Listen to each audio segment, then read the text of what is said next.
124 Lee Hutchinson. Right here. I also wanted to say thank you to our sponsors. We couldn't hold an event like this without your support, so thank you so much. So our platinum sponsors, the Republican Party of Lawrence County. Can you guys wave like where you are so people know where you are? Hey, right here, right here. Richard and Ann Hahn. Wave. Right there in the middle. And Bedford. Oh, there's lovely. Okay, and Bedford Federal in the back. All right, and our gold sponsor just in. We're so excited to have a gold sponsor, the Lawrence County Foundation.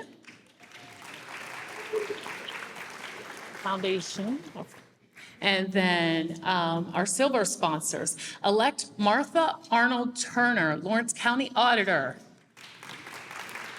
Over here, thank you. Old National Bank. That's this table right here, right? Yeah. Hoosier Hills Credit Union, over here. ICU Peeps.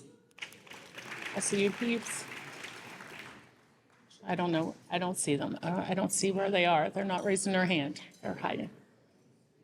Okay, over here. Thanks. Over here. Thank you, ladies. Now I see you. Okay, United Way. Back here in the back. Indiana Steel Company. Okay, Edward Jones, Bill Magerline. Over here. Indiana Farm Bureau. The museum, Lawrence County Museum. Museum is awesome. They let us meet there. So if we didn't have the museum, we wouldn't have a place to meet. Stokes and Housel and Day and Carter. And then Jean Williams.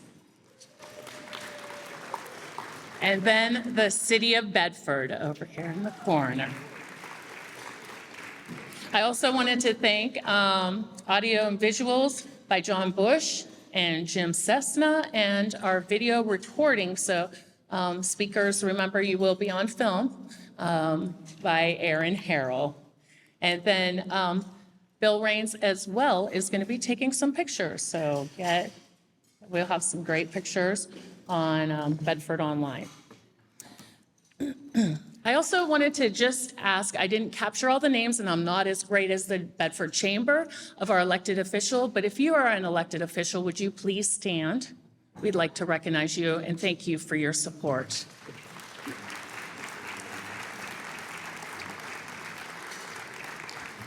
Thank you so much.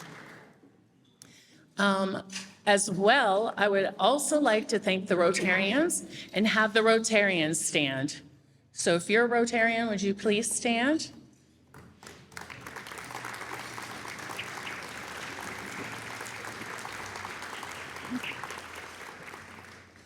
Additionally, I'd like to thank Donna Brumbaugh and Ken for their dinner tonight. Thank you so much.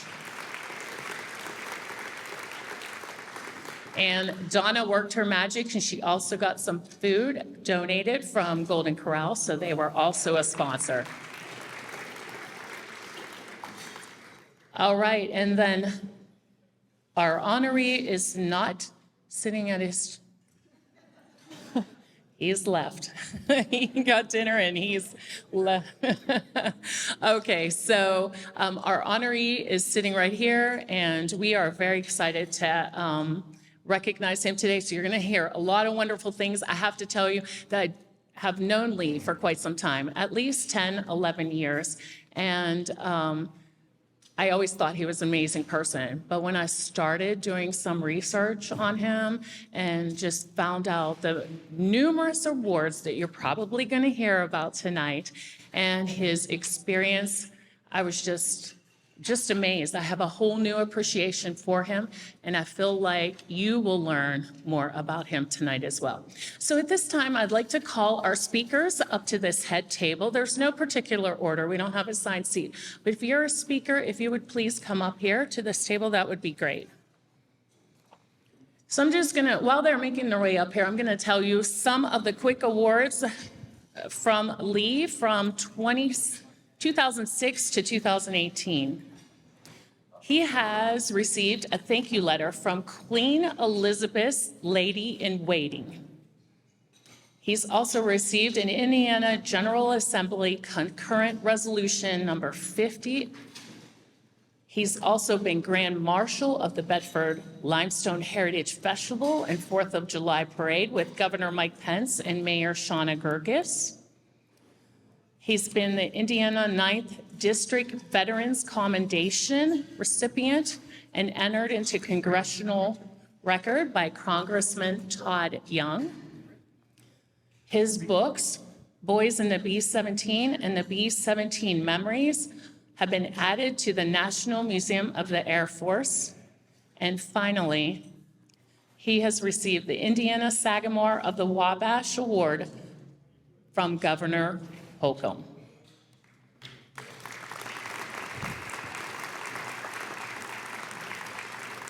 That's a pretty amazing list, and I could only hope to capture a fraction of that by my lifetime. So, without further ado, I'm going to introduce our first speaker, and which is my program. Someone has stolen my program. Hold on. Thank you. All right. Our first speaker has been replaced because he's homesick. So Ray Housel is not able to join us tonight, but John Bush has graciously agreed to take his spot. So John, please come take the podium. And this young man right here, Ray Briggs, will have a timer just so you know how long you have to speak. He's setting it for 10 minutes, and he's promised that he will not get aggressive, but he does have a little bell, ding, ding, ding, to ring if you go over time. All right, the stage is yours, John.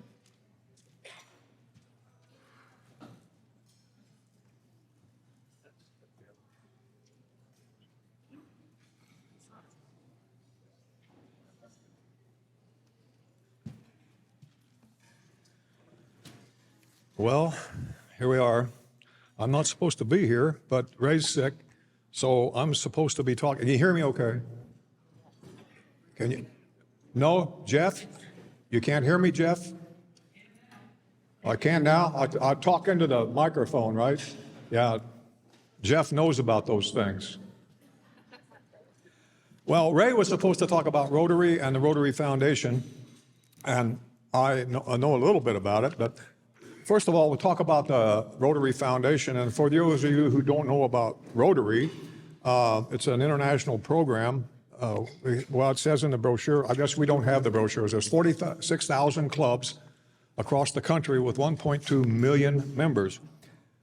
The foundation, which Ray Housel is the chairman for our club, has $4 billion that they use on a yearly basis to and it says here, they transform your gifts into service projects that change lives both home and around the world. To give you an example, during the pandemic, well, each state is divided up into districts.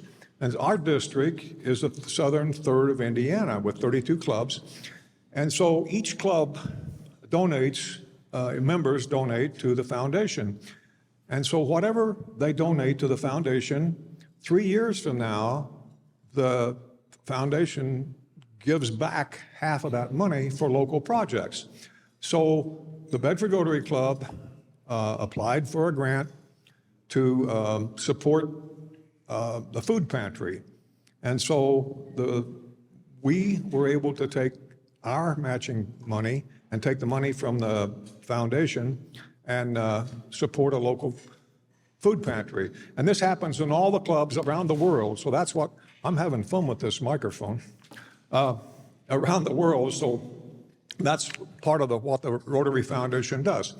Our clubs then, in turn, have projects, and some of you are probably familiar with what the Bedford Rotary Club does.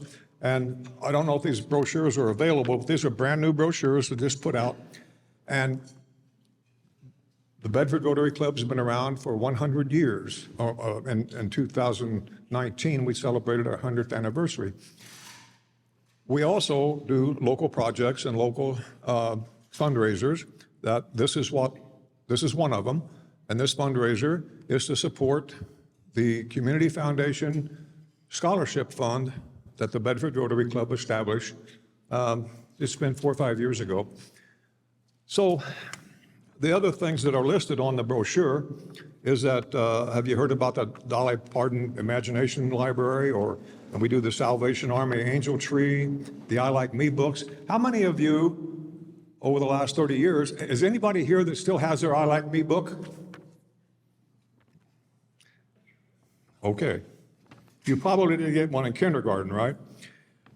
We have the high school scholarship awards, the bell ringing for the Salvation Army, the Teachers Warehouse in Bloomington, which tonight we actually have the lady who helped start the Teachers Warehouse over there, and also 2 members from the Bloomington Rotary Club. Give them a round of applause. If you don't know what the Teachers Warehouse is, you need to get online and take a look.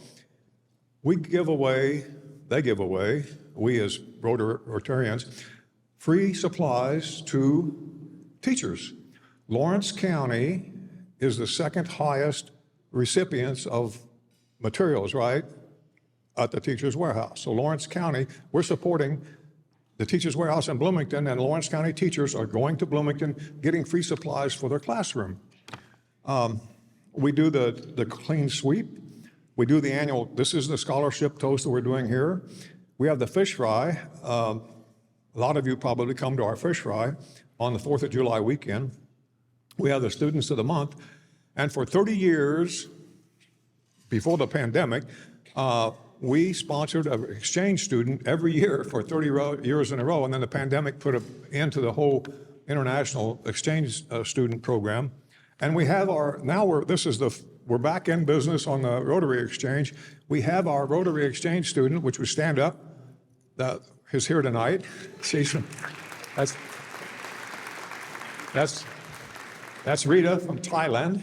So welcome her. It's always a fun experience. My wife was the exchange officer, and we went to a lot of exchange programs over the whole district and everything, and it was a lot of fun, and a lot of fun to talk to the kids from different parts of the world. Well, the one I remember the most is we had a girl from Mexico, but she lived on the coast just south of Baja California, so their whole Mexican food was seafood based. And somebody took her to a Mexican restaurant. She didn't recognize any of it because it didn't have fish in it.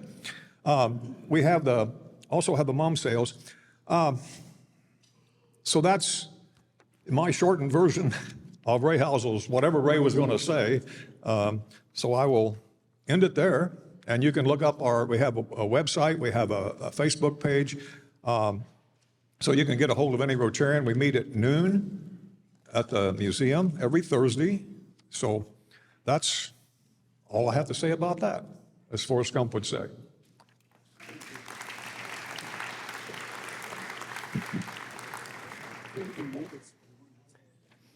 Okay, I'm back. So I was next on the speaking list anyway. Donna called, asked if I would say a few words about Lee, that I might have had experiences with him in the short years that we knew each other. The biggest event that I remember the most was when we had our 100th anniversary, and I was the president of the club, and we had 3 decades we were going to pick out to pretend that we were in those decades. And one of them was the 40s, and they said, well, why don't we get Lee Hutchinson, because he was in the 8th Air Force, And so it all evolved into this. I had a lot of fun getting that airplane made. And so I'm glad it's here tonight. It takes a pretty big image to get a poster that tall. So what was I going to say? And I got to thinking, you know what I'd really like to do is to emphasize what Lee's been doing over the past almost 20 years, hasn't it, Lee? Your first book was in 2005. Almost 20 years, he's been telling the stories about our greatest generation. And I somehow have gotten caught up into the history of World War II. I have to admit, Lee, that when you were flying over Europe, I was getting my diaper changed. So I wanted to create a video that had Lee's voice describing a mission that portrayed what it was like to be doing what you were doing. And Donna had mentioned Rob Ramsey from Smithville Video and Telephone. So I wanted to get permission to use some clips from some of their videos. So I called Rob. Well, then Rob tells me about this video they already made back in 2009, and I watched it, and it was perfect, what I wanted to do. So I'm going to share that video tonight and quit talking. And I also discovered Rob's friendship with Lee. And so this is a video for you, Lee.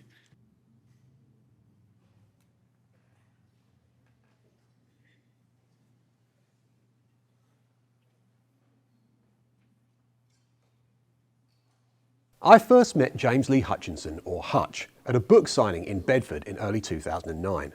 Being an avid World War II buff, not only did I pick up a copy of his excellent book, Through These Eyes, Hutch's first book, and his recollections of his B-17 bomber days in England, but I also struck up a conversation with him, and we traded tales, including some that I knew from my family's experiences during the war.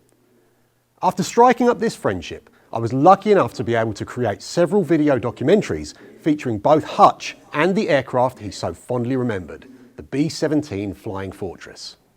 The first was in 2009, which spawned several shorter pieces.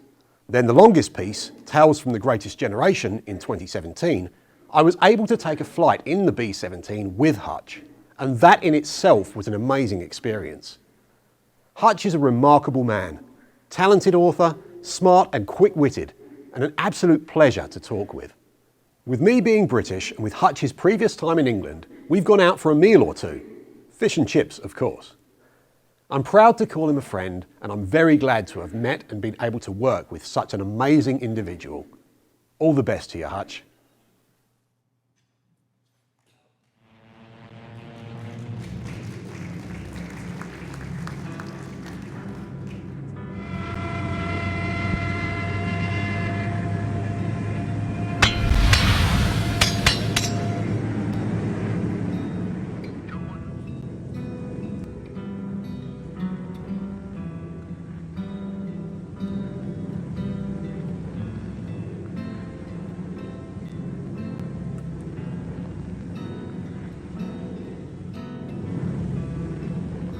World War II was the war that saved the world, saved our freedoms, actually.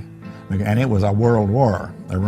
Every country in the world was in the war in about one way or the other. So England practically became an airfield, one gigantic airfield. And we flew all of our missions from the 490th Bomb Group, stationed at England, and a long time ago. But as I write the book and read the memories, and I can recall some of those events like it were yesterday. The Flying Fortresses, the pioneer four-motored bomber, in the air since 1935. Steamroller construction, weight about 25 tons, speed better than 300 miles an hour, range 2,100 miles. Piped oxygen for the crews and turbo superchargers for the air-cooled engines. The firepower of a dozen or more high-rate 50 caliber machine guns. A bomb load of 3.5 tons. But in the early summer of 1942, the big question was dark. The fortresses had raked through the Pacific skies from Luzon to Midway. But could they bomb Europe? Could they fly and deliver and get back in broad daylight against the full fury of the enemy? I was drafted out of high school at the age of 18. I mean, we were fighting on two fronts. The world was in turmoil. We were in danger of losing our freedom. So everyone fought. The women all went to the factories and the men all went to the war. Well, I was 18 years old and couldn't even drive a car, but they were going to make a pilot out of me. I should have known better. What they really wanted were aerial gunners because the losses were terrific. I found myself at I Air Base in England. We were replacement crews for men who had been killed or men who had finished their tour of duty.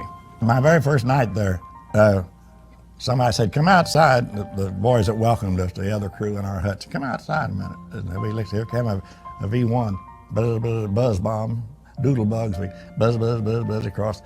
Because they were unmanned and they would fly so far and then just hit the ground and explode. And nobody knew where they were going to hit. So here, our welcome, the first night there, was this buzz bomb going across the countryside. Taking a mission was, you get up at 2 or 3 o'clock in the morning. They tell you the night before that your crew's going to fly. And you get up at 2 or 3 o'clock in the morning, you go down and get dressed, go down and have breakfast. They always give you a very good breakfast. Eggs, ham and eggs works. And we always call it our last meal because you never knew if you were coming back for supper. So we'd leave the mess hall, go down to briefing. I have your attention, please, gentlemen. Pilots have all checked their crews. Everybody present and accounted for. For a long time, we've all been working very hard. The work has been grueling. It's produced results, and our standard of performance is very high. Now, as you approach the area, you're going to run into rather heavy concentrations of flak. That's all. What the intelligence couldn't always tell us was the fact that they also had anti-aircraft guns on trains, railroad cars, and they had them on barges. And those were the deadly ones that we could never put in one place. So we picked up we'd go out of briefing, picked up our parachutes, harness, Mae West's, life jackets, and went down to the planes. They hauled us out to the planes, and the crew chief and the ground crew were already there warming up the engines and getting us ready, and we loaded into the plane. 10 men blending together like a good jazz band. Pilot and co-pilot, bombardier, navigator, engineer, radio man, photographer gunner, waist gunner, ball turret gunner, and tail gunner. But once we took off, we had to rendezvous over England. And England, from the ground, you could see all the planes, maybe 800 to 1,000 planes, gathering together and getting their formations and getting into the bomber stream headed for the target. Well, the hazard was that before you got to enemy territory, you had to go up to about 20,000 feet or 25,000 feet. This meant you were now on oxygen, and it was 40 below zero. To survive that in itself, the oxygen could cut off, your oxygen mask could freeze. When you loss of oxygen, it gives you a happy feeling, and you don't realize what's happening. And you couldn't take your gloves off, your hand would stick to any metal you touched. It was a little tricky sending radio messages with gloves on. So we're flying on this mission, and we approach the target. We have what we call an initial point where our group rallies, and we're all from there, from the initial point, I send a radio message back to England, back to the base, telling them that we're ready to start the bomb run. And once you start the bomb run, you're at the mercy of all the anti-aircraft fire, all the guns that are on that target. And what they would do would shoot a 88 millimeter shell up, and it would explode. And when it exploded, it just filled the air with chunks of iron, just about the size of your thumb or bigger. And it would you saw a puff, which was pretty out there in the sky, black puff of smoke, but it was sending out slugs. if you got a direct hit, sometimes the shell would hit the plane directly, and then you were gone.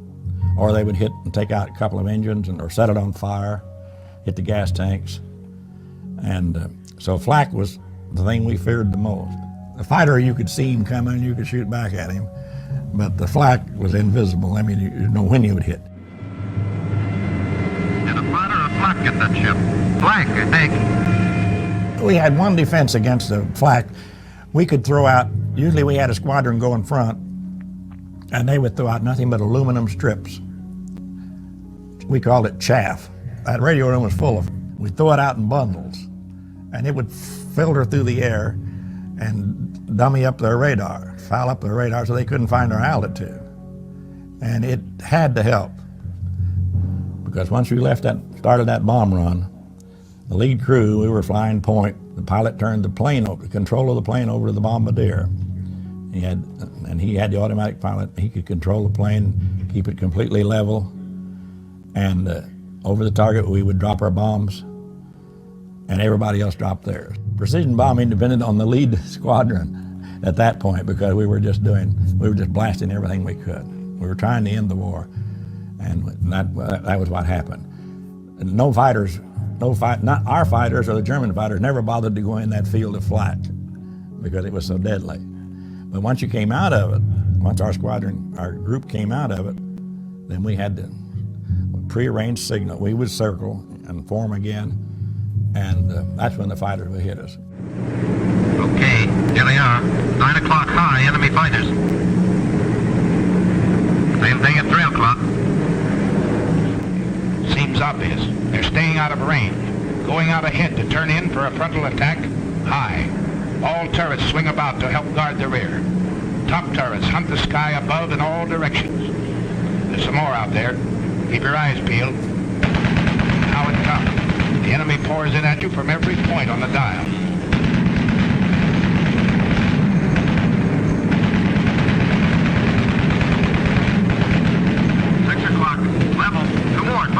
Watch it. Get that one at 3. No, he's going low. Here he comes up. You got the colonel's wingman, smoking on number 4. He's going out and down. Check the chute, you guys. 1 chute out of the tail. 2 out of the waist. The other 2 boys out of the nose. That's 2 more. Pilot the tail. Pilot the tail. Let me know how they're doing back there. Roger. Fighter, 6 o'clock. Coming through.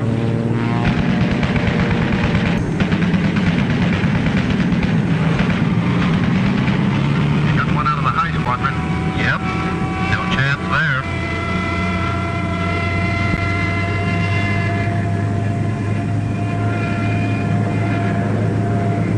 2 190s. High. Got one of them on the button. That jury pilot bailed out. He's not walking away from it. Still they barrel in at you. A little short on heart, plenty long on guts, this enemy. Another 17 hit. And again you have to close the gap in the formation. And again they come. 12 o'clock high, 4 o'clock level, out of the sun, and up from the ground. No more coming through. 5 o'clock. You're crossing another flak area. It's heavier this time, so black and thick you can almost hear it, and it's more effective. Shorty's been hitting feathers. And so that was the part that all the boys, all the teenagers like myself became men in a hurry once you went through a couple of those. You learn to pray in a hurry when you're up there. We always said there were no atheists in the foxholes and there were no atheists in the sky and no foxholes to hide in. We did 20 missions, and we were there almost 9 months. And it was an experience that young men can't imagine. I was home before I was 20. No, I was home at 20. Enrolled in IU, and forgot about the war for quite some time. But the lucky ring, I always said, the lucky ring helped, but God got me through it. Because I came through without a scratch. And it's amazing, really.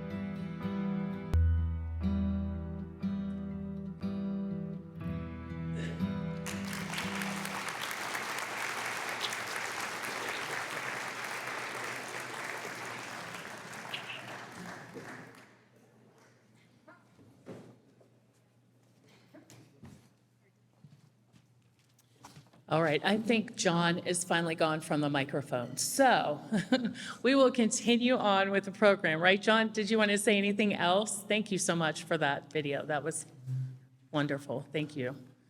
Very moving. Great interview by you, Lee. Wonderful. All right, let's move on to Mike Graham. He's going to share some wonderful golfing stories with Lee and hopefully some other insights. Thank you.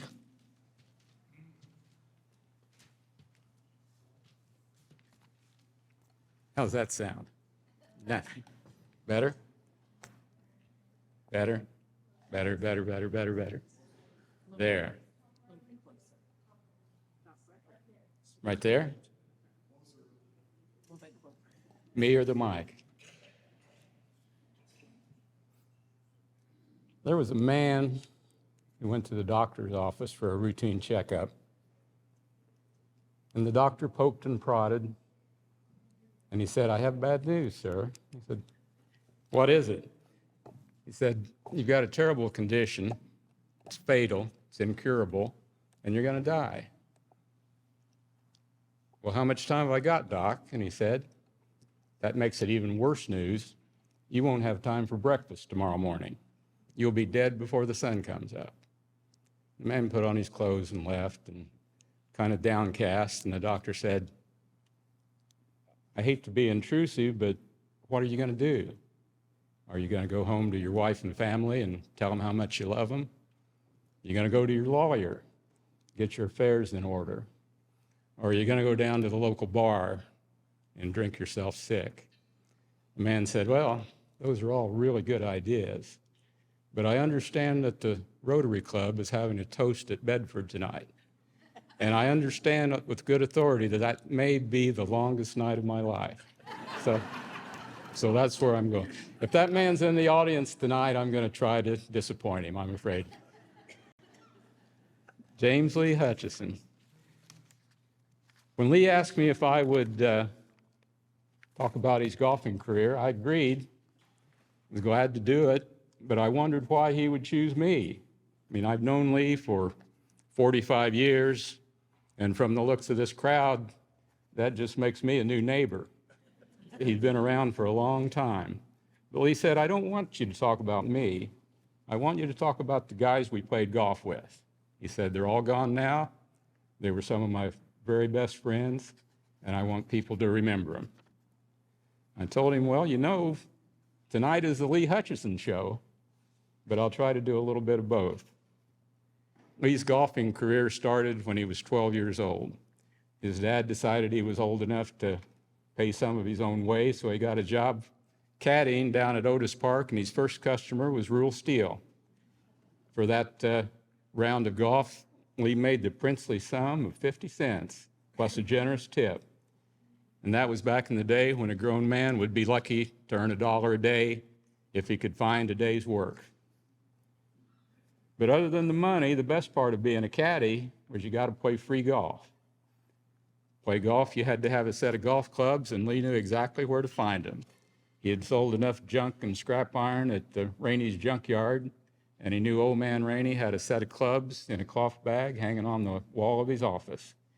After some sharp negotiations, and $5 later, Lee was truly a golfer.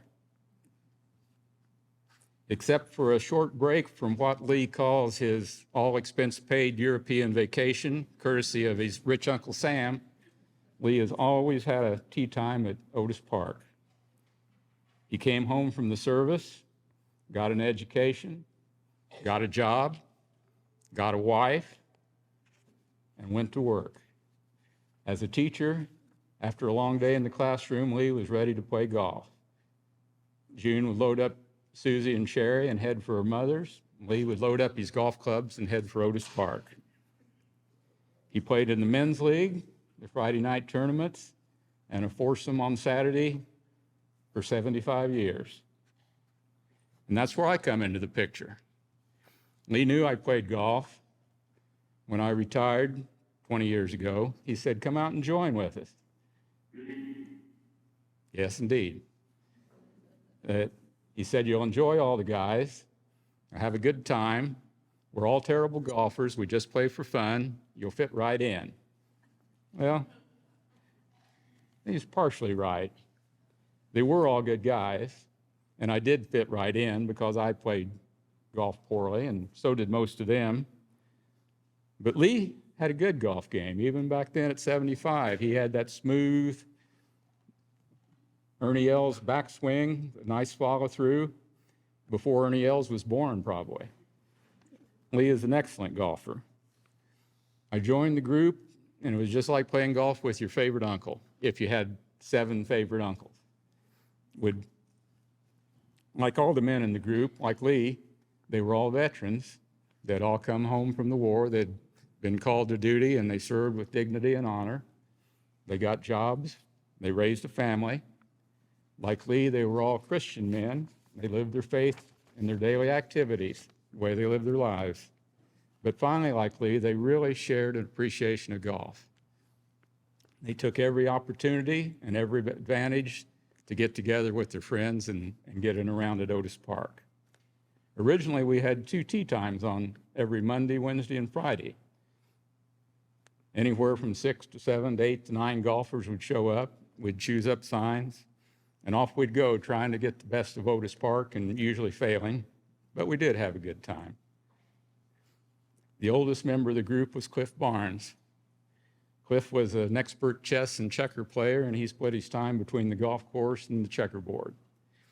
Cliff had very poor eyesight. We always wondered how he even got to the course. We made sure that Cliff never drove the golf cart, and it was the other 3 people charged to make sure Cliff knew where his golf ball went. He might only hit it 50 feet, but that was out of sight. Lyndon Roberts and Claude Parsons were 2 regular members of the group. Both worked for the Times-Mail. I'm sure a lot of you remember them. Lyndon was the circulation manager, and Claude was the editor. Lyndon was a kind and generous man. He loved music.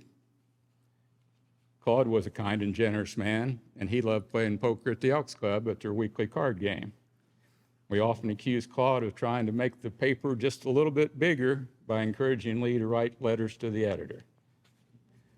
Dick Duncan was one of my personal favorites.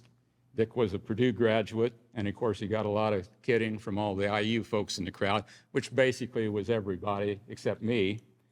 The first day, Lee introduced me as another Purdue guy. And Dick said, "Put your clubs on my card." He said, "We'll ride together. I've been waiting for 5 years to have an intelligent conversation."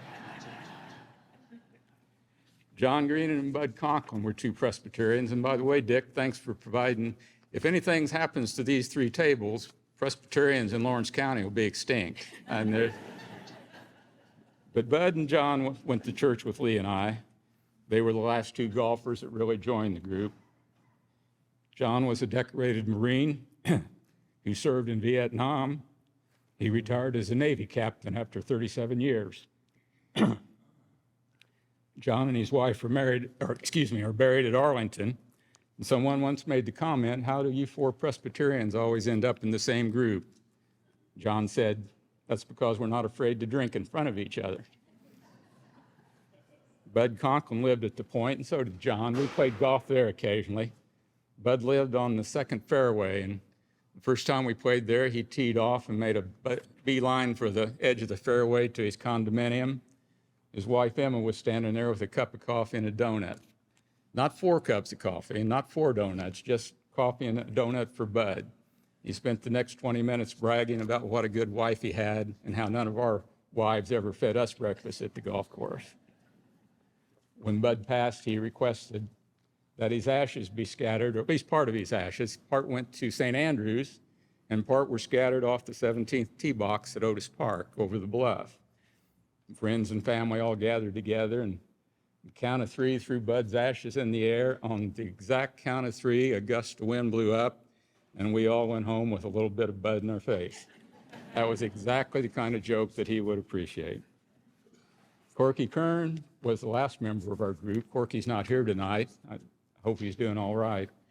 He was a good golfer. He and Lee were the best of the bunch by far. They had a friendly rivalry, and even though we played for fun, we rolled the ball, we kicked the ball, he'd pick it out of the sand, but Corky and Lee would play straight up with each other and for bragging rights for the next time we played, which was 2 days later. Father Time eventually took its toll. Our group broke up after about 5 years after I joined. Everybody except Lee and I are gone. But when one door closes, as they say, another one opens. A group from Mitchell brought their senior scramble up to Otis Park, and every other Monday we play regularly with a brand new group of old friends from Mitchell and French Lick and even Bloomington. It's not unusual to see Lee last year and hopefully this year out chipping and putting, and hopefully get out and play again this year. You got a good streak going. You got to keep it up. Lee's currently in the process of writing another book about his golf career, and I'm sure it'll be a success, if for no other reason than Lee is the perfect book salesman. Not only do we have books back there, but it's hard not to buy a book when a man shows up at church with an order form and says, "How many do you want?" And I say, "I'll take a book." And Lee says, "You got 3 kids. These make great Christmas presents." And I said, "Well, I'll take 3 books." Well, he said, "When you give those books away at Christmas, you'll need to keep one so you'll have something to read." 4 books it is, Lee. And by the way, they do make great Christmas presents. One story that's not in Lee's book is about Lee's hole-in-one. Now, y'all know a hole-in-one is basically the perfect golf shot. You hit the ball once, it goes in the hole, it's perfection. There's a lot of idiosyncrasies that might go on between hitting the ball and it landing in the hole, but a hole-in-one is the perfect shot. Well, unfortunately, in 85 years, Lee's never had a hole-in-one. I've had 2, Lee. You want me to tell about sometime? But Lee, my friend, when we see what you've accomplished as the patriarch of a wonderful family, a veteran, an educator, an author, an artist, and a golfer, your entire body of work, Lee, is a hole-in-one. Congratulations. Thank you.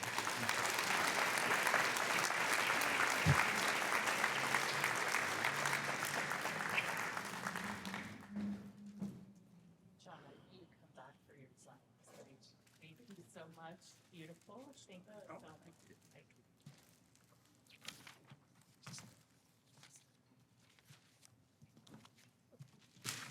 I'll get my stuff out of your way. That's all right. I know you wanted to come back to the microphone, John. It's okay. I know. That was a wonderful story, and thank you so much for sharing those insights. Lee, looking forward to hearing your thoughts at the end of the program. But first, we're going to hear from a former educator and friend, Kay Emery.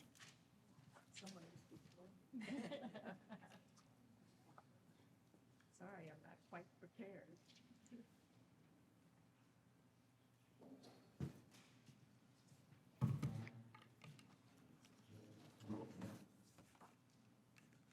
Upside down. Can you hear me? Not quite? Now? Okay. I'm a long-time church friend and a former teacher under the guidance of Lee.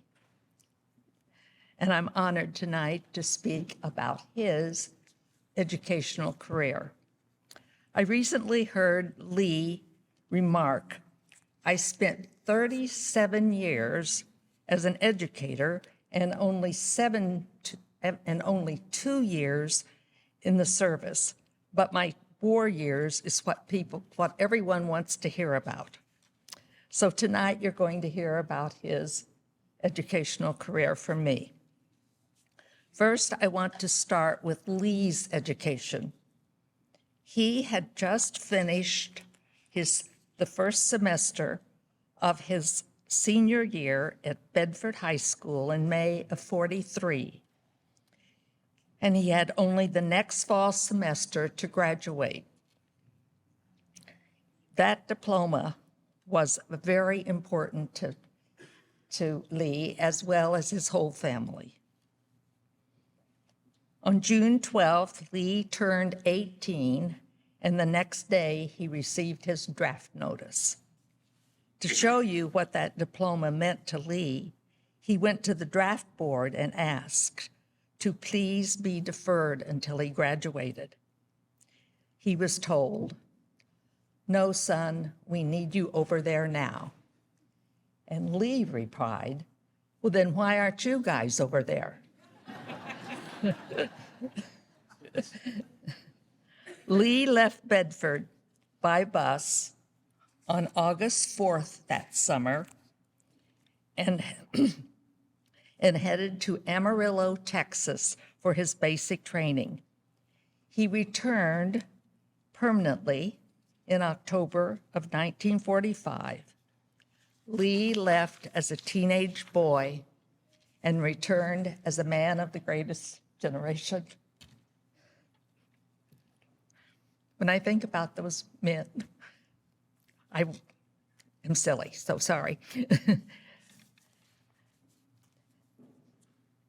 Just before he returned in 1945, Bedford High School awarded Lee's mother his diploma, and I think you'll agree that those 2 years of service more than made up for his 6 hours he needed to graduate.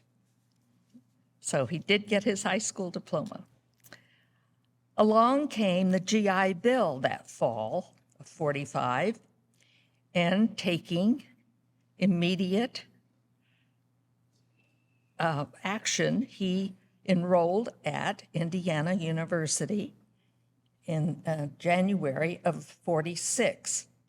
He finished his degree in history and journalism in 1949, just 3 years later. The bill paid all college expenses plus $90 a month for living expenses. And so thank you, Uncle Sam. During this interim, Lee met his life partner, June Byers, and they were married May 23rd, 1947, the very day June graduated from Bedford High School.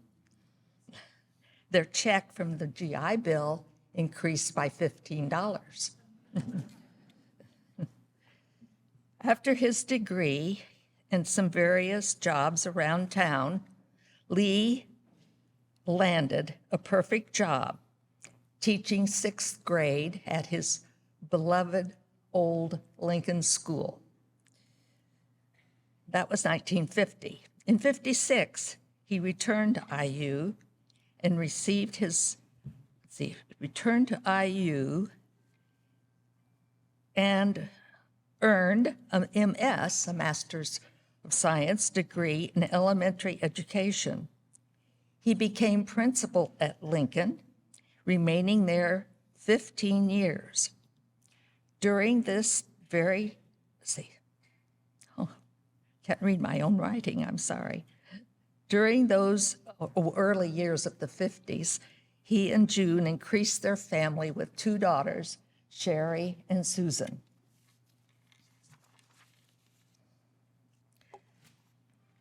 After 15 years at Lincoln, Lee was invited to work at the administration office as assistant to the superintendent of Bedford schools. That position led Lee back to IU, earning a specialist degree in education, or specialist education degree in 1967. He worked in the ad building office for 12 years.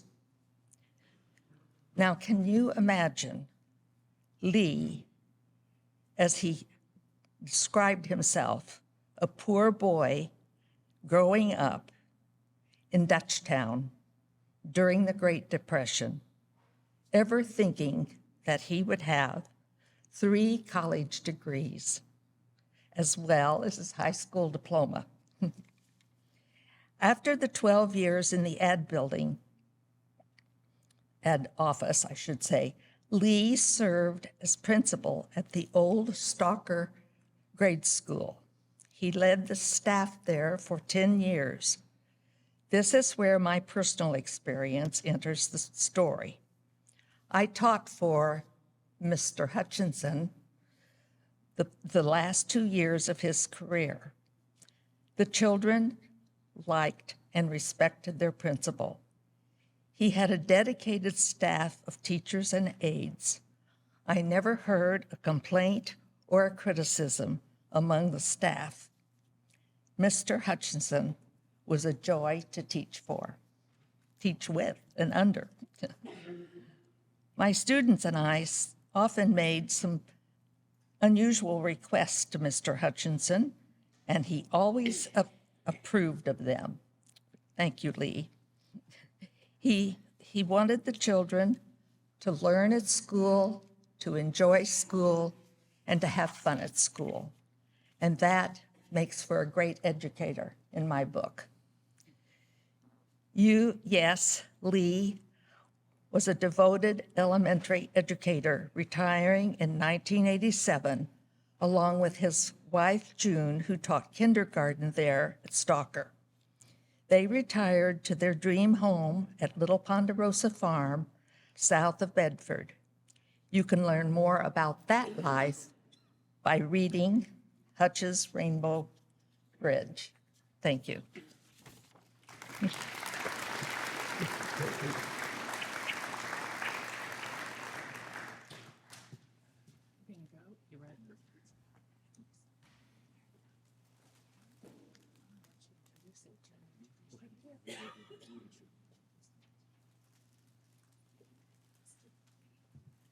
All right. Now we're going to show a video from Charlie Walker. But before we start that, I just wanted to do a little math. Since we are talking about education, and Lee is 98, who can tell me how old he is? No? Well, I'm right. That was a trick question. He's 98 because I said that, so you guys were listening. What year was he born? 1926? 1925. Dang it. I have 1926. Guess what happened in 1926?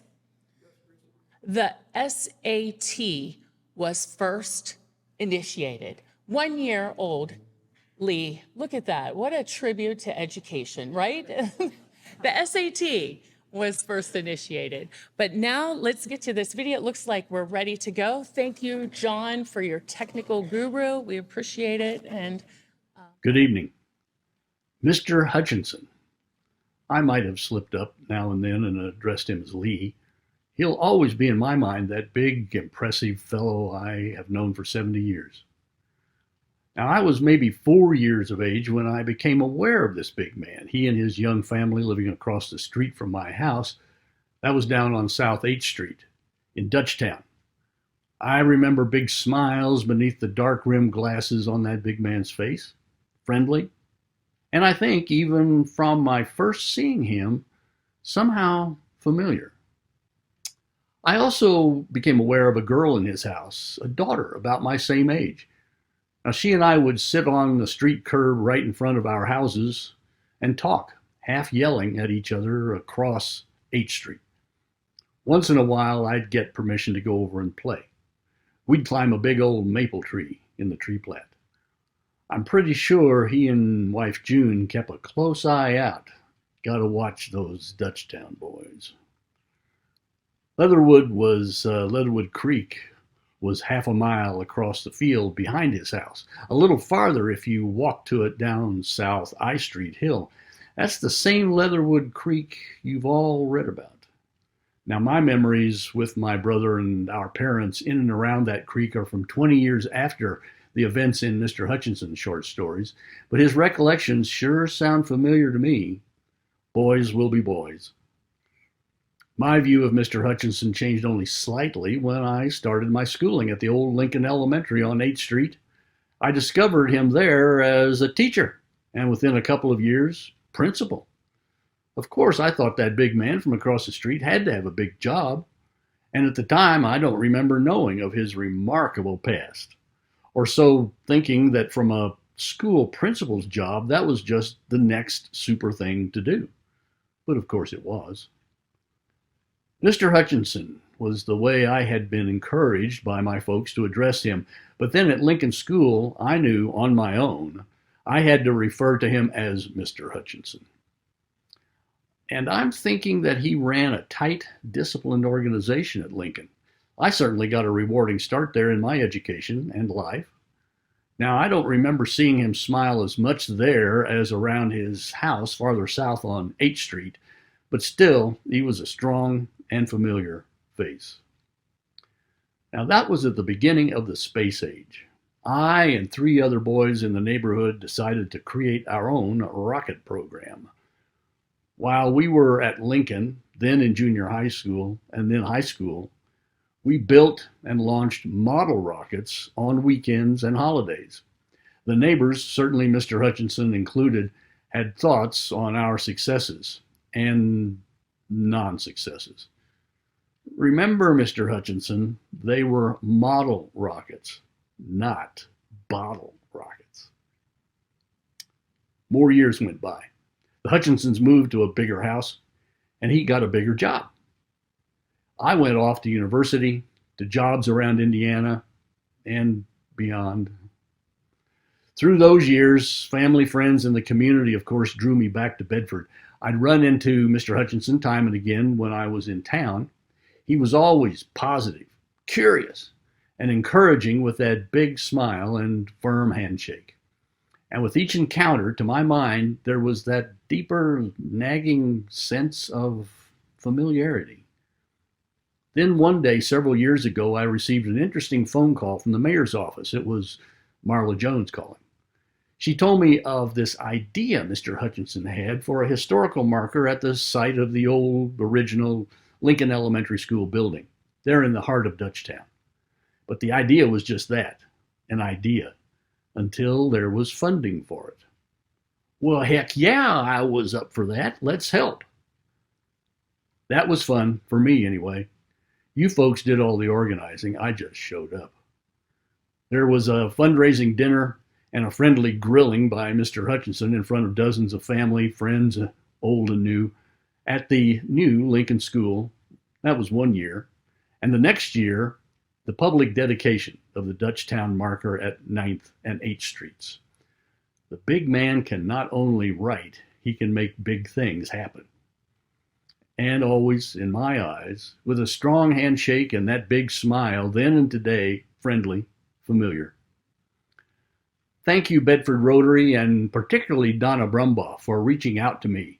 I do apologize, and I regret not being with you all in person. But please know that it is with thanks for the invitation and with great pleasure that tonight I present this video letter to toast Technical Sergeant Mr. James Lee Hutchinson. Thank you, Mr. Hutchinson. And I do know we are more than acquaintances, but out of respect, you will always be Mr. Hutchinson to me. Thank you for thinking of me as a participant. I am for that, in this moment, honored. You deserve all the heartfelt words in the toast tonight, for all your contributions to our country, to this community, to me, and the innumerable people you continue to encourage and inspire. Thank you. And keep doing all the super good things you do. Oh my, it just came to me. That big friendly smile, that strong handshake, those dark rimmed glasses, and back when we were first acquainted, all beneath wavy dark hair, you were familiar. I think I saw Clark Kent. Congratulations on this evening.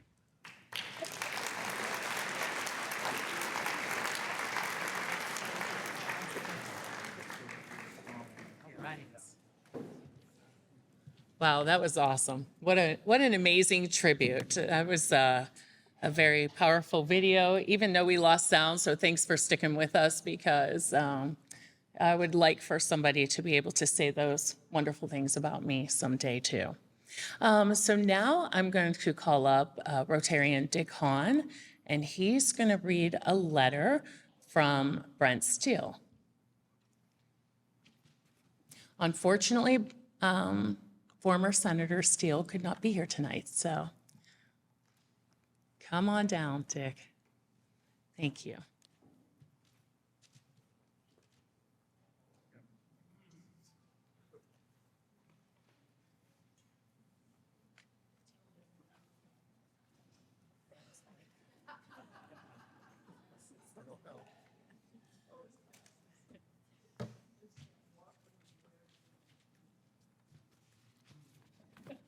This letter was written January 25th.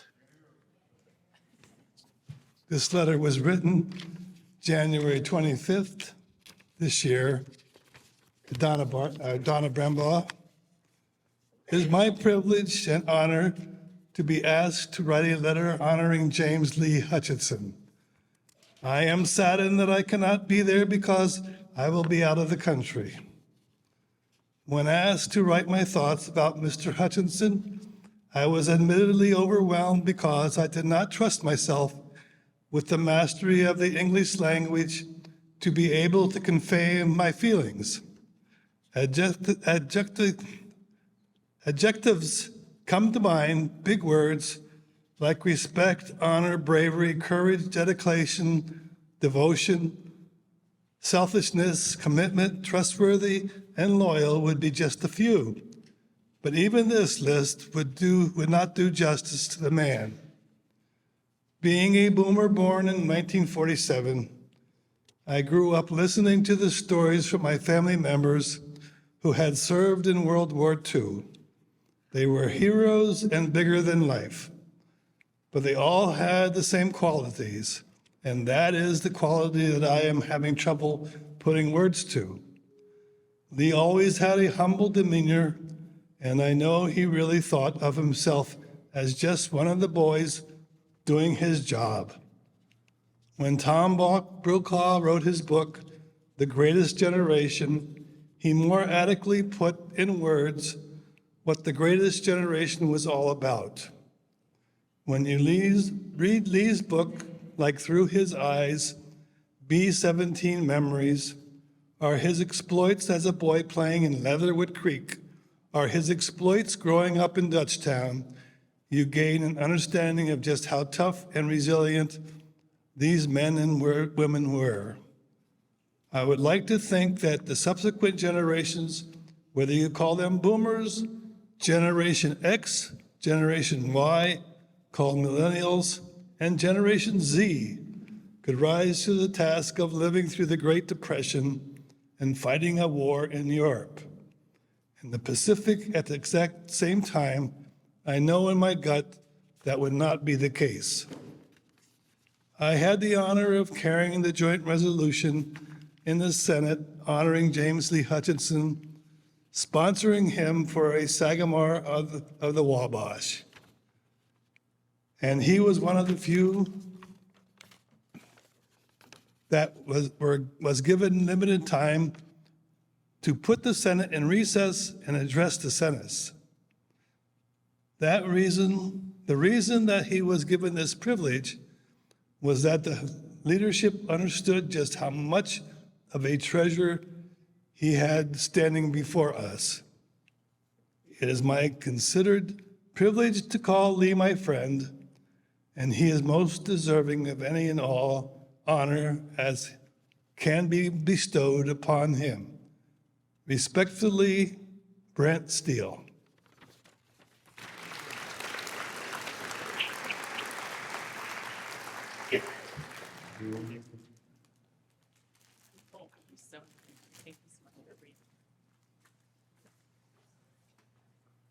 All right.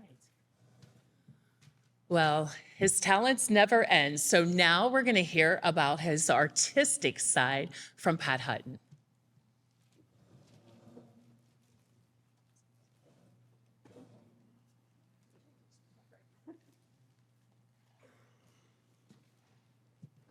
Okay, my first experience with a microphone, so bear with me here.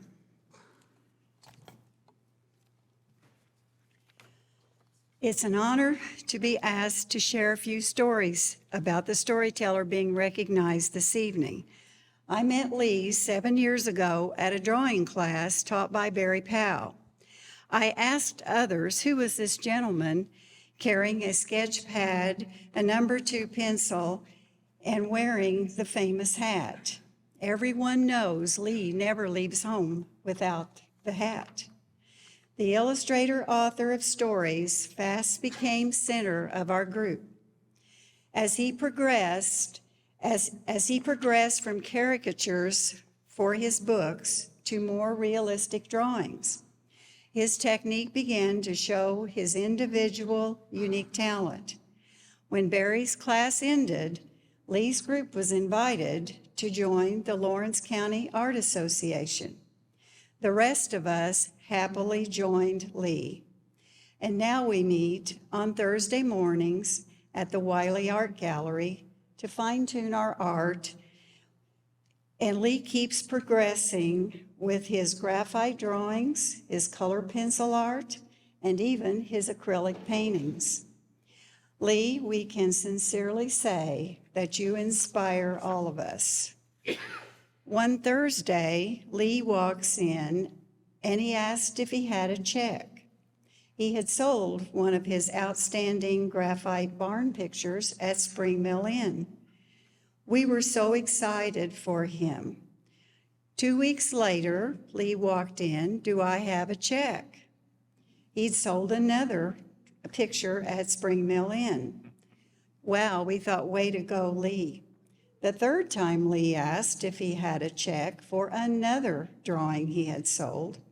The rest of the group decided we need to work harder so we could get on board that good luck train with Lee. I check on Lee if he misses several Thursday morning drawing classes. I usually have him on speakerphone so everyone can listen. One time, Lee couldn't come until the dentist gave him his new tooth. On another occasion, he said he was working on his book. And then he was unable to attend one of our receptions at the gallery because he was going to be at Walmart selling his books. Lee had good luck the Saturday before, and he was going to try for a repeat. Lee Hutchinson is one busy fellow with his many friends and interests. Lee was reluctant to join the ladies in the LCAA drawing group for lunch. However, after getting to know us, he agreed. We were so happy to have the famous Lee Hutchinson, illustrator and author, join us. Lee knows a lot of people, right? So, yeah, he's with us, or were we with him? Our drawing group is interactive, and everyone's opinion counts. We encourage one another and build confidence as each person progresses to become a better artist and better at everything we do. And Lee is a very important part of our group. Now when Lee comes to class wearing the famous hat, he has more than a sketch pad and a number 2 pencil. He has a tote full of art supplies and his drawing board with his latest art project. Lee, you are an easy friend to be with, who has the respect of everyone who has the privilege of knowing you. And Lee, in turn, you honor each of us to be called your friend. You bring class to our class. So to you I say, keep up the good work, my friend.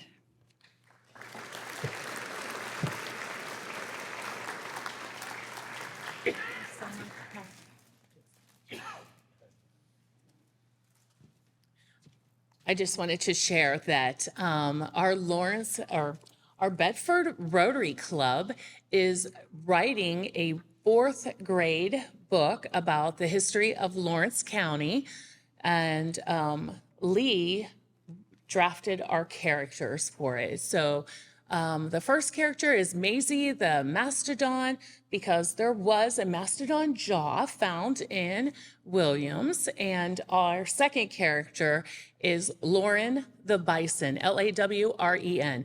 So we're very excited that Lee was able to provide the artwork, and we're going to give our fourth grade students in Lawrence County just a sense of pride, and also a map where they can visit those sites that are historically important in Lawrence County. So look for that coming the fall of this year. So just wanted to point out that we're so honored to be able to include his art in that work as well. I'm going to switch it up a little bit, and I'm going to call his congregation friend, Betsy Maximento, to the stage now.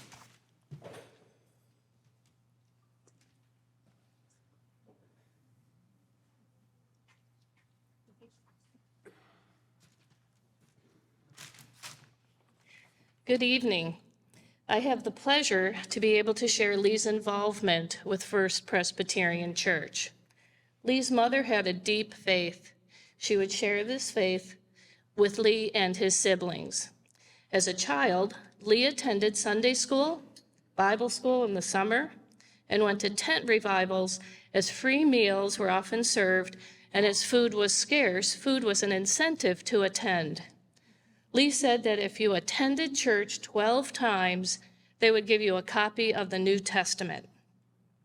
Lee's faith was strong during his time in the military. As Lee noted, one learned to pray in a combat zone. It was his mother's prayers and his prayers and God that got him through. Lee also carried his Air Cadet ring as his lucky charm. Lee was one of the first 3 men hired as elementary teachers in Bedford. And at that time, the classroom teacher was responsible for teaching music and singing. Lee couldn't sing, so the director of music for the Bedford schools, Ms. Catherine Keach, suggested that Lee come to First Presbyterian Church, where she was the choir director. Lee could join the choir and learn how to sing so that he could go back to his classroom to teach music. Lee and June started attending First Presbyterian Church with their daughters, with Lee in the choir. However, after being in the choir for some time, Ms. Leach suggested that Lee might consider teaching Sunday school class instead. In addition to being a choir member, Lee has been a Sunday school teacher, an elder, and a mentor to the younger generation as they move through their faith journey. He holds the current position of being the oldest member in the church. Lee and June attended with their daughters, and Lee said that this gave Susie and Sherry a foundation to accept or not accept God, but is thankful that they chose to accept God. Lee and June were active in many behind-the-scenes activities as well. Always being resourceful, Lee, along with Merrill Lasley and others, once used a wading pool to catch the water from the leaking roof above the stained glass window, or the stained glass skylights, thank you, in the ceiling of the sanctuary.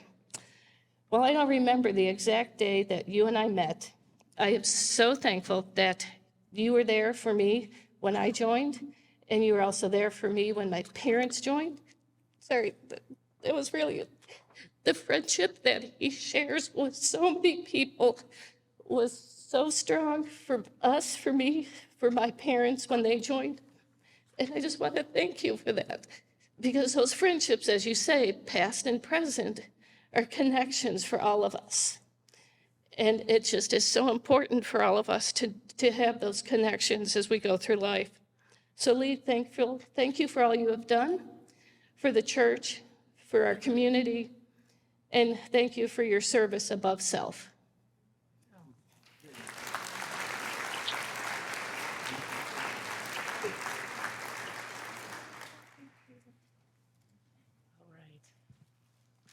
All right, so now it's my privilege and honor to introduce our last speaker for the night, besides our honoree, so don't run away, but State Senator Eric Cook.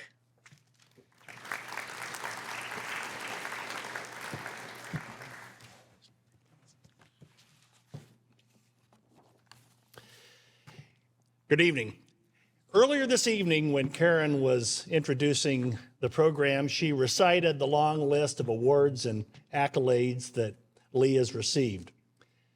2 of those came from state government. From the legislative branch, a legislative joint resolution passed by then Senator Steele and me when I was in the House.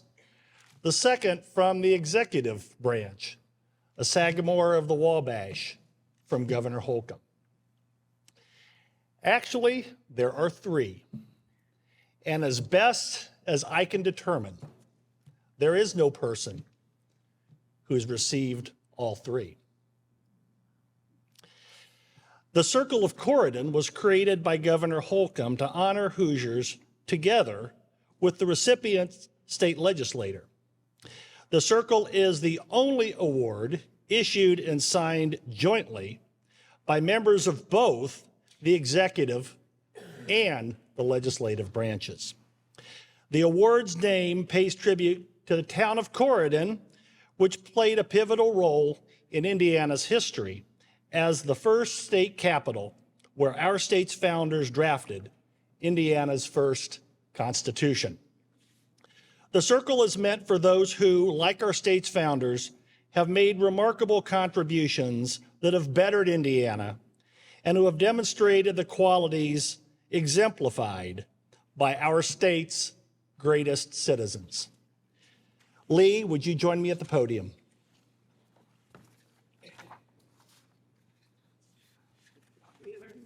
Take your time.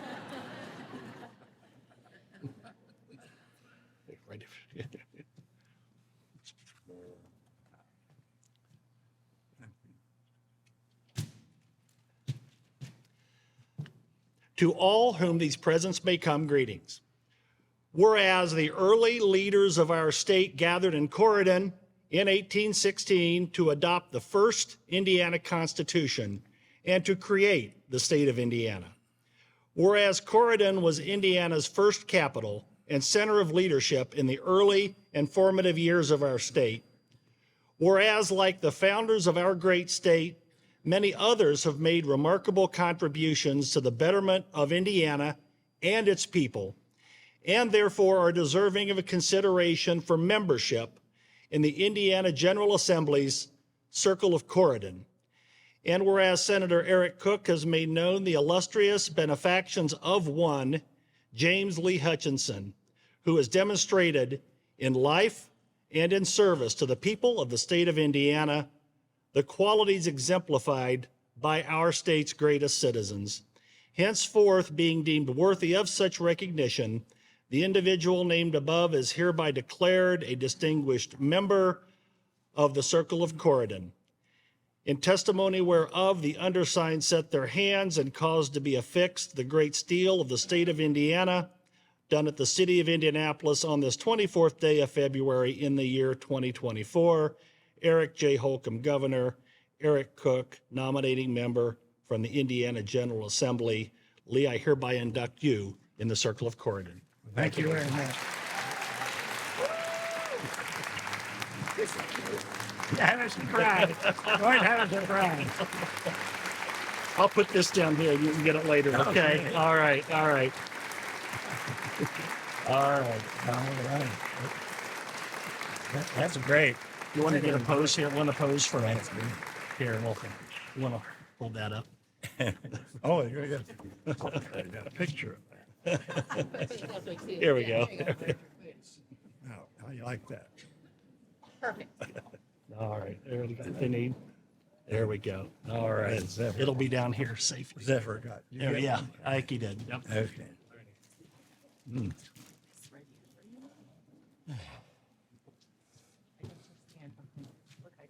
Is it my turn? Yes, I got your chair right here. Don't leave, don't leave. Wait a minute, I gotta go. Oh, he has to get his speech. Okay, hold on.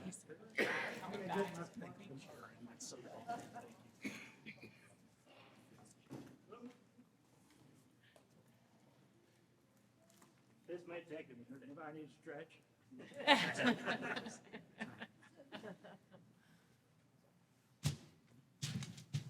If I don't fall down, I'm in good shape.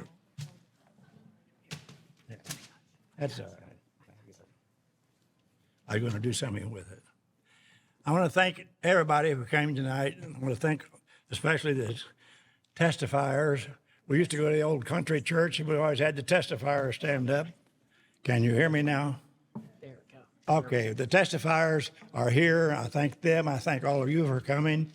And I have a few bright remarks to give you back. But they said such wonderful things that they kind of disarmed me. I can't do anything except everything they said was true. It's all true, and I've enjoyed the heck out of it. And if I introduce myself, I am the CEO of the Greatest Generation Short Story Education Association. This is a nonprofit, expensive hobby. We operate like the federal government. We lose money on every sale, and we take the money back from the taxpayers.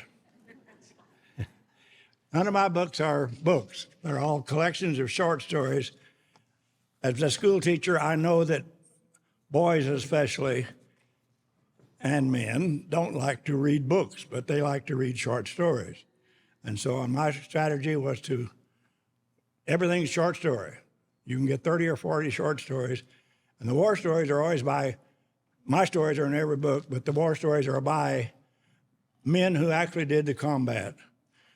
Our group got together, and the colonel said, let's all, about 40 years after the war, our group got together, and the colonel said, well, let's all write a story, and we'll put it in a loose leaf folder, and we'll sell it for $50. You can all have a copy of the best stories from our 490th Bomb Group. And so we did it, and I bought a copy, and I said, this is fantastic. And so they said, you can print it because it's not copyrighted. I picked up 200 stories by the guys who did it. Now, this all started because out at the Bedford High School, we had a Channel 14 TV program, and Superintendent Dennis Turner said, my dad was in the Battle of the Bulge, and I'd like to have you interview him. And so Norm Taylor and Maria, I'll think of her name in a minute. Yeah, Maria here. Maria Edwards. So we started a program, and we interviewed all the local veterans that I could find, World War II veterans. We interviewed some Vietnam veterans also, but since I'm not an expert on Vietnam, so I chose to stay with World War II. And we recorded and broadcast those on Channel 14, and that got me started. Then this guy over here, Cook and Steele, took me up to the state legislature and gave me these awards. And then I sent a copy of my book to the Queen of England, and she answered, her lady-in-waiting answered. So my head got bigger and bigger, and I thought, well, I can do this. Now, my mother always told me to quit telling stories. But that's what I've done for the last 20 years. And so that's really my story. Now, the other part of it is that I just, of course, you know all the stories. You heard it all. I grew up in the Depression. I got drafted into the service. I learned to pray real fast as soon as we got into England. In fact, I learned to pray as soon as we got on the Queen Mary at Camp Kilmer, New Jersey. Because once we got past the international line, the German submarines were out there. We were on the Queen Mary, and Hitler had offered the German submarine people $2,500 if they could sink the Queen Mary. We went alone because the Queen Mary was so fast. But I'll tell you, we shot off a lot of depth charges. So I think we had company a part of the way. It was a 6-day trip. And we ended up in Scotland, took a little train to England. The next thing you know, we were flying missions for 7 months. And the war ended, they sent us back to go to the Pacific. And they gave us a 30-day pass, and all of a sudden I was running around the streets of Bedford when they dropped the atomic bomb on Japan. And that's when I knew that I was going to live a while. Now, you learn to pray real fast when you're in combat, or you learn to pray real fast when you're in England and they're dropping bombs on you and those missiles, as you saw in the film. I've given you all a gift, and if you need a card, if you Google my name on YouTube, you'll find about 5 interviews of me, and you get the whole story, because I just tell it over and over and over and add a little bit each time. But I give these away on purpose because I want kids to know. I want this generation to know. And this generation, we fought for our Constitution. We fought for, and the Constitution based on Christianity. So we fought to save this nation. And we did it. And now they're giving it away. And I could talk for hours on that. All you have to do is watch the news and see the 10 million people crossing the border. Half of them want to kill us because they're a different religion. Now, people will argue with me about that. Dropping the atomic bomb on Japan. People will argue with me about that. But our government had plans to invade Japan that would have cost millions of lives, American lives, and Japanese lives. And so I'm critical about things. I like to ask questions. I don't accept what people put forth each time.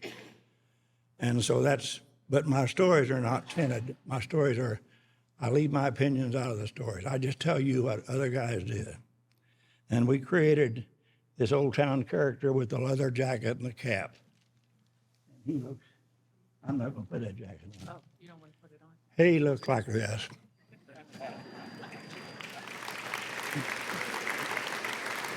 There's the jacket. Gotta have the jacket. They say, what are you doing with the jacket? It's 60 degrees out there. I said, I'm advertising.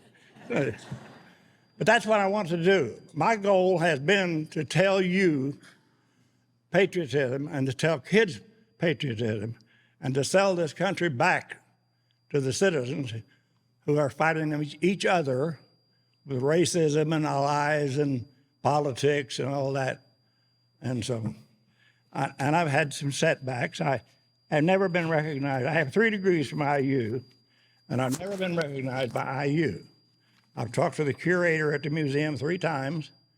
Now I'm going to take this thing, Eric gave me, I'm going to take this thing up there and shove it in their face again.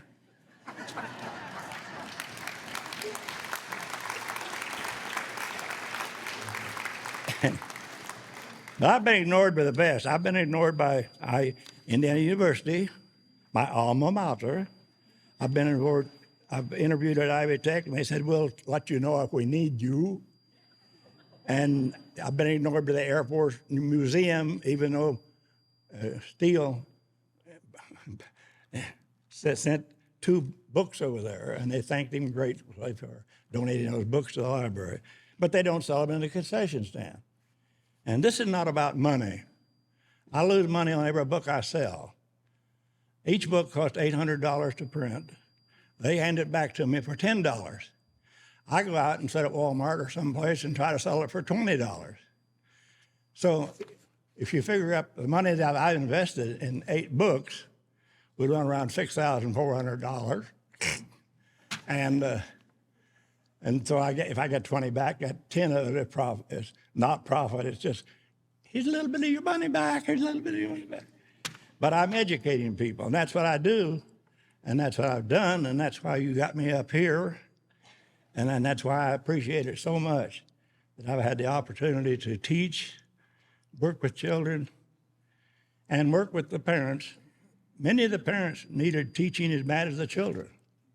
They needed help and guidance. And that's what churches are supposed to be doing, help and guidance.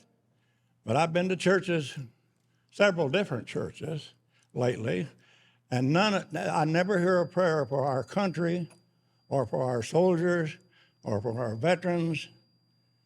The church seems to be isolated someplace. See, I'm being critical now. You see, I'm getting off the edge. I'm going to quit that. Okay. But that's what I've done. We've interviewed veterans and veterans and veterans. I'll have you know that The way I got interested in art was the fact that in high school, we had a brand new art teacher hired in. She had just graduated, beautiful gal, red hair, and every boy in the junior, senior class signed up for art that year. And I had a little art talent anyway. I doodled all the time in the service, and I got an old diary with drawings in it. And so that's why I took up art again with the people. And they encouraged me to join. Put a picture, put your art in there. That way they know they will not be last. I will be last. But I've made money with my voice. You mentioned about the choir. You brought up that black rumor that I couldn't sing. Well, I made money by being paid for not singing. I worked that real well. I said, Queen Elizabeth, I sent the first book I wrote. I sent her a copy of it because she was the king and queen would come down to the flight line and encourage us and build our morale. But they'd bring their daughter, the little skinny princess, who was at my age. So someplace in all this, I always had a dream of meeting her someplace. But and then when she became queen, she was a staunch contributor and believer in defending the country, which we seem to have lost. So that's the way we got it. I walked by a while ago and I heard somebody say, "He's 98 and he doesn't have a cane?" And her husband said, "Well, he's a retired teacher and author. He can't afford a cane." And it went on like that. Grocery stores try to sell me outdated material. American Legion, I forgot to pay one night. And so now they collect the check before I eat. And former students, I see them every place, and they always tell me about their grandkids, which makes me feel very young, you know. How many former students do we have here tonight? 1, 2, stand up, stretch a little, come on. All right, I got 7, 8, 9, and I got to count my daughter and my 2 nieces because they went there too. It's a good deal. I had a wonderful life, and I would love to do it again. And I'm not going to quit until I have to. But, you know, the older I get, the better golfer I was. Lee Trevino said that. But it was true. I still try to walk and putt a little bit, and it's just been a great time. According to my former students, I paddled half the kids in Bedford because we had discipline. And I walked the aisles with the paddle up my sleeve. And if a kid was misbehaving, I'd just slide it down and say, "Do you want to talk to me?" And he'd walk away, you know. So I gave you my dark spots, the fact that I have not been recognized outside. Indiana's overdone itself to recognize me.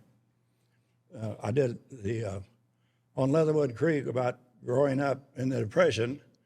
That was approved by the state Sesquicentennial Committee.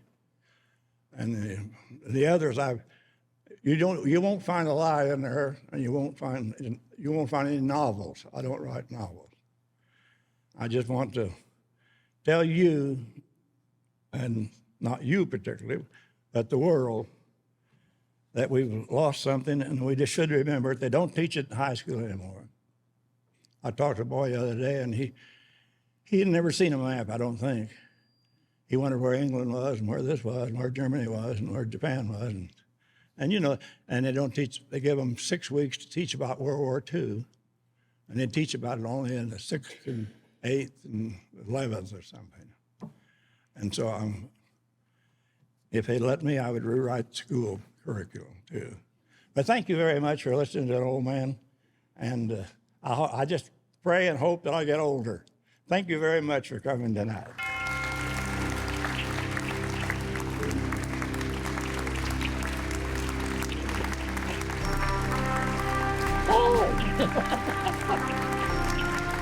Look at those two.